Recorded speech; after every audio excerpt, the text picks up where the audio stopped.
When you guys finish the form on the inside and you've made your bowl with your larger pieces of clay, kind of smooth it out, because you're not going to be able to access it once we start building the coils, okay? When you build your bowl, you might have an uneven edge, so take an X-Acto knife or take a cutting tool and just kind of trim it. It's easier to work with this with concentric circles over the top of it to create our profile. I already started one section of this with the coil just so you guys can see this. Okay, I knew that with mine, I'm gonna build upward with my coil and then start working in, but first I just need to lay one straight on top. So I've already laid one, it didn't go all the way around, a lot of your coils won't, and that's fine. Then I just blended it down, so that way it's tapered a little bit, so when I add my other coil, there's not a big gap.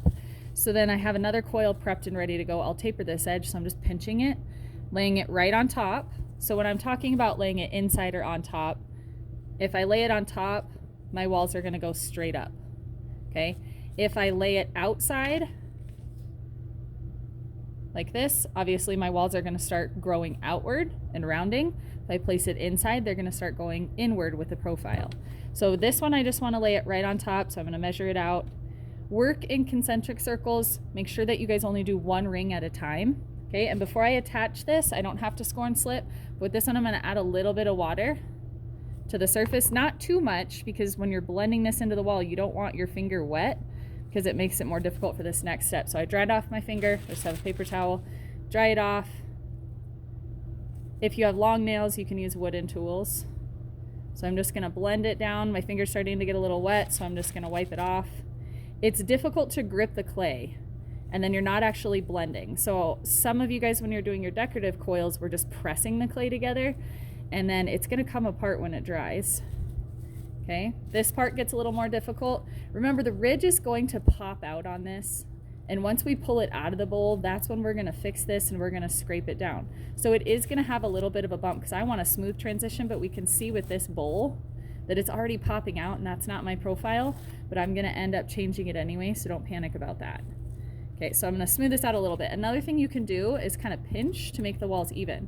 So it is so important when you guys are rolling these coils that you have nice thick coils, because you're stealing clay from both sides. And if it's not thick enough, your pot's gonna be too thin, you're gonna have to start over, you're gonna get angry.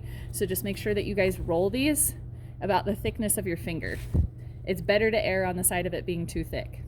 Okay, so if I have a profile of my pot and I need to continually check this, okay, my next coil should go inward. So when I'm laying this next coil, I'm gonna put some water on my surface, and my next coil goes on the inside of the wall. So it's almost like a smaller circle to change the profile of the pot. So now it'll go inward and start shaping that and following my template. I can't just build randomly. So pay attention to your template every ring that you guys attach, and just continue building upward.